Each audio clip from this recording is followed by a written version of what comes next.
1-11 সময় সংস্কার না করার সিদ্ধান্তকে ভুল বললেন সাবেক মার্কিন কূটনীতিক জন ড্যানিলোউইচ। সেন্টার ফর গভর্নেন্স স্টাডিজের সংলাপে তিনি বলেছেন, আগামীতে ঢাকা ওয়াশিংটনের উন্নয়ন অংশীদারির সম্পর্কে পরিবর্তন আসবে, এই জন্য বাংলাদেশকে প্রস্তুত থাকতে হবে। যুক্তরাষ্ট্র বাংলাদেশ সম্পর্ক আগামী দিনে কেমন হবে, রাজধানীর 20 মিলনায়তনে এ নিয়ে সেমিনারের আয়োজন করে centre for governance studies CGS. অংশ নেন বাংলাদেশে যুক্তরাষ্ট্রের সাবেক রাষ্ট্রদূত উইলিয়াম ডি মাইলাম এবং উপরাষ্ট্রদূত জন ড্যানিলোউইচ। পুরো সংলাপে উঠে আসছে গেল ঢাকা ওয়াশিংটন সম্পর্কের নানা দিক। এক পর্যায়ে ড্যানিলোউইচ বলেন, 1-11 সময় বাংলাদেশের সংস্কার না করে নির্বাচনকে দিকঝোঁক ভুল ছিল। I'm the first to acknowledge that the United States made great mistakes in the 2007 to 2008 period.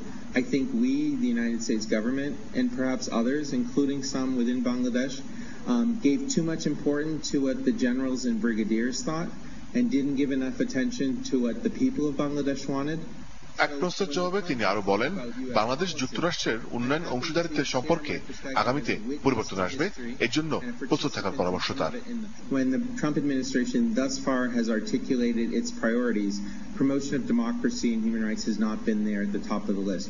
We'll see how that evolves over time when it comes to specific policies. আর উইলিয়াম বি মাইলাম বলেন, মার্কিন বর্তমান প্রশাসনে পররাষ্ট্র নীতিতে বিশেষ করে সামান্য হলেও পরিবর্তন থাকবে, তবে সেটি বাংলাদেশের জন্য কেমন হবে তার জন্য সময় গুনতে হবে। It's the people that make democracies work because they rise up and change things. Morshed Hasib, channel 24, Dhaka.